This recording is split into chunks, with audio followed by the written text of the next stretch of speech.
नमस्कार, मी मनीषा जयप्रकाश। आपण पाहत आहात लोकसंदेश न्यूज।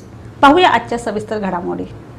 कॅबिनेट बैठकीत शेतकऱ्यांना नुकसान भरपाई देण्याबाबत निर्णय होईल। शेतकऱ्यांना सरकार वाऱ्यावर सोडणार नसल्याचा स्पष्ट इशारा मुख्यमंत्री एकनाथ शिंदे यांनी दिला। सरकार शेतकऱ्यांच्या पाठीशी उभा असल्याची ग्वाही देखील देण्यात आली। संबंधित सगळ्या जिल्ह्याच्या पालकमंत्र्यांना सूचना केल्यात।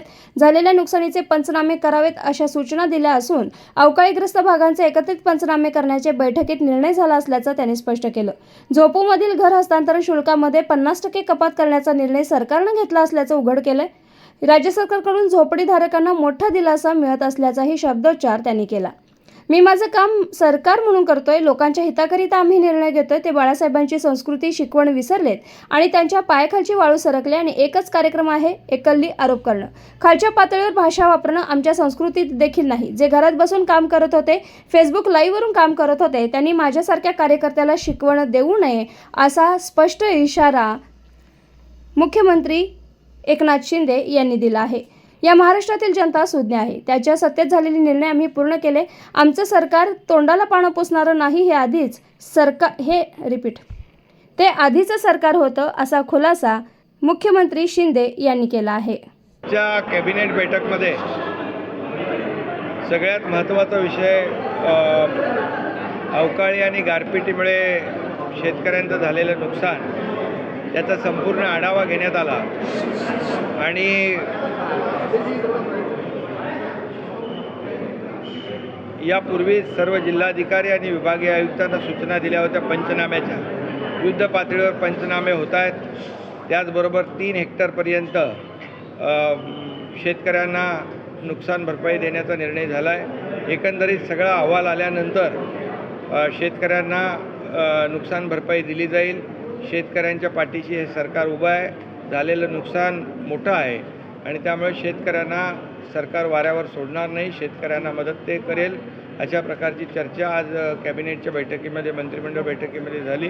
त्या शेतकऱ्यांचं झालेल्या नुकसानाला आजच्या बैठकीमध्ये सर्वांनीच आमच्या मंत्रिमंडळातील सहकार्याने आणि शासनाने प्राधान्य दिलेलं आहे।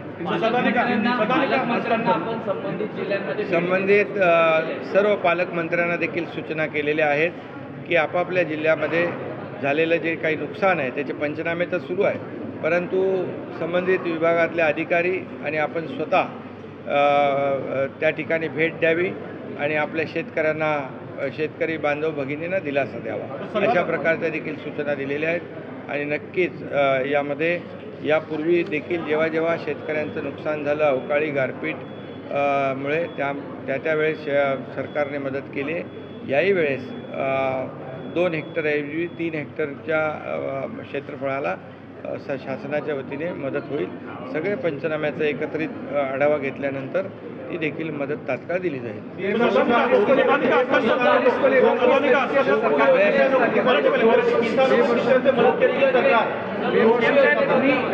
शेतकऱ्यांसाठी मदतीची भाषा करता आहेत, पण दुसऱ्या आपल्या गटाकडून वारंवार आपल्यावर खालच्या भाषेत टीका केली जाते आहे आणि आता तर गुन्हा देखील दाखल केला गेलेला आहे। वारंवार ही खालच्या भाषेतली टीका आपण किती वेळ सहन करणार? मी माझं काम करतो, सरकार म्हणून लोकांच्या हिताचे निर्णय घेण्याचं काम आम्ही करतो। ते संस्कृती बाळासाहेबांचे विसरलेत, बाळासाहेबांची शिकवण विसरलेत आणि त्यांना त्यांच्या पायाखालची वाळू सरकली आहे आणि त्यामुळे त्यांचा एककल्ली कार्यक्रम आहे आरोप करणं, खालच्या पातळीवर जी भाषा वापरणं ही आमच्या संस्कृतीमध्ये नाही। आणि या महाराष्ट्रातली जनता सुज्ञ आहे।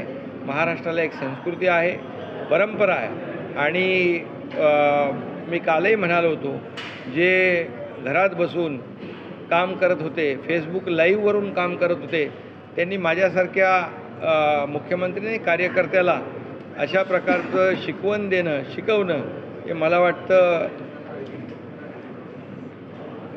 आणि म्हणूनच मी सांगतो, या महाराष्ट्रातली जनता सुज्ञ आहे।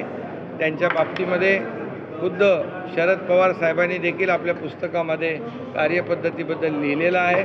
त्यामुळे मी जास्त बोलू इच्छित नाही, एवढंच मी सांगू इच्छितो की हे सरकार काम करणारं आहे, शेतकऱ्यांच्या पाठीशी उभं राहणारं आहे, घोषणा करून फसवणारं नाही। मागच्या सरकारमध्ये मागच्या मुख्यमंत्र्यांनी केलेल्या घोषणा या आम्ही शेतकऱ्यांना जे रेग्युलर कर्जफेड करत होते 50,000 इन्सेंटिव्ह देण्याचा जो निर्णय मागच्या सरकारने घेतला, पण पैसे देण्याचं काम आम्ही केलं. 2 हेक्टरचे 3 हेक्टर करण्याचा निर्णय आम्ही घेतला. NDRFच्या दुप्पट देण्याचा निर्णय आम्ही घेतला. सततच्या पावसामुळे होणारं नुकसानीमध्ये धरण्याचा निर्णय आम्ही घेतला. अशा प्रकारचे अनेक निर्णय सरकारने घेतले. 1 रुपयामध्ये पीक विमा देण्याचा निर्णय आपल्या सरकारने घेतला.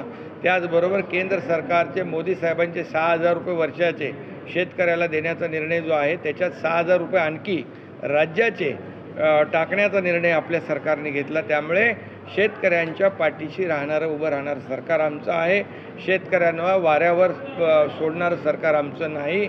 फक्त तोंडाला पानं पुसणारं सरकार नाही, ते पूर्वीचं सरकार होतं आणि हे शेतकऱ्यांना देखील माहीत आहे. सरकारची भूमिका मी वारंवार स्पष्ट केलेली आहे. सरकारची मराठा आरक्षण देण्याबाबतची भूमिका स्पष्ट आहे. ओबीसीला धक्का न लावता, ओबीसीचा आरक्षण कमी न करता, अन्य कुठल्याही समाजावर अन्याय न करता मराठा समाजाला टिकणारं, कायद्याच्या चौकटीत बसणारं आरक्षण देण्याची भूमिका सरकारची सुरुवातीपासून राहिलेली आहे. आजही तीच भूमिका आहे. त्यामुळे कुणी संभ्रम किंवा चिंता करण्याची आवश्यकता नाही.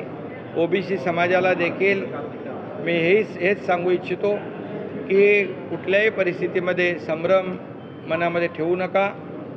आणि भुजबळ साहेबांचं देखील म्हणणं तेच आहे की मराठा समाजाला आरक्षण देताना ओबीसीवर अन्याय होऊ नये, ही भूमिका ज्यांची भुजबळ साहेबांची आहे ती सरकारची भूमिका आहे. आणि म्हणून तर देवेंद्र फडणवीसजी जेव्हा मुख्यमंत्री होते तेव्हा सरकारने आमच्या आरक्षण दिलं होतं. हायकोर्टाने कन्फर्म केलं, पण दुर्दैवाने सुप्रीम कोर्टामध्ये रद्द झालं. याची जबाबदारी कुणाची आहे, याला जबाबदार कोण आहे, यावर मी आता बोलू इच्छित नाही. परंतु मराठा समाजाला टिकणारं, कायद्याच्या चौकटीत बसणारं आरक्षण देण्याची जबाबदारी सरकारची आहे आणि त्याच्यावर पूर्णपणे काम सुरू आहे. देखील सूचना दिलेल्या आहेत. प्रत्यक्ष झालेलं नुकसान, होणारे पंचनामे याच्यावर आपण स्वतःहून देखरेख ठेवावी, लक्ष ठेवावं, जेणेकरून शेतकऱ्यांना झालेलं नुकसान मोबदला वेळेवर मिळेल.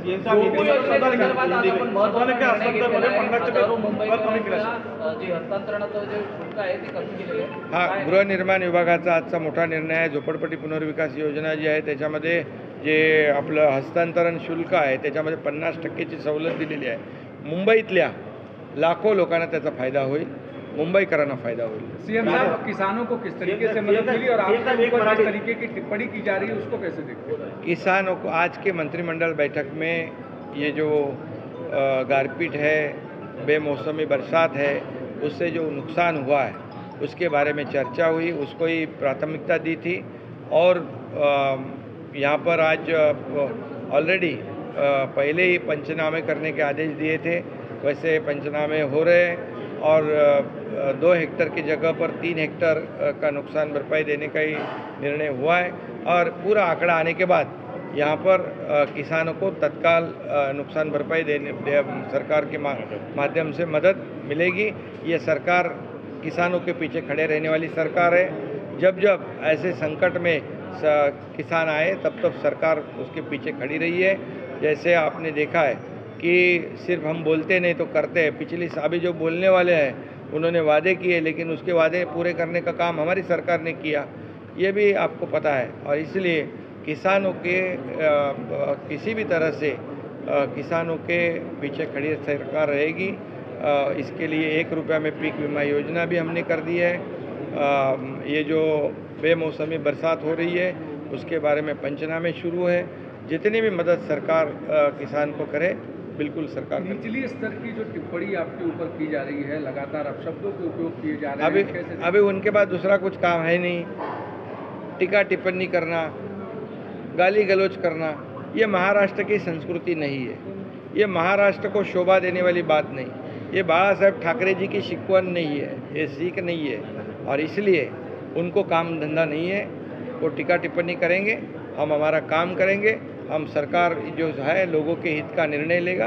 और जो घर बैठने वाले लोग हमारे ऊपर क्या टिप्पणी करेंगे, जिनके बारे में खुद शरद पवार जी ने भी लिखा है, उनकी कार्य पद्धति के बारे में, उनके बारे में मैं क्या कहूँगा।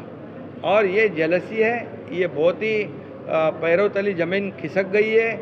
आज जो ग्राम पंचायत में जो चुनाव में जो नतीजा आए, उनसे उनको पता चला है कि वो कहाँ पर है, और इसलिए वो कितनी भी टिप्पणी करे निचले स्तर की, ये महाराष्ट्र की जनता बहुत ही समझदार है।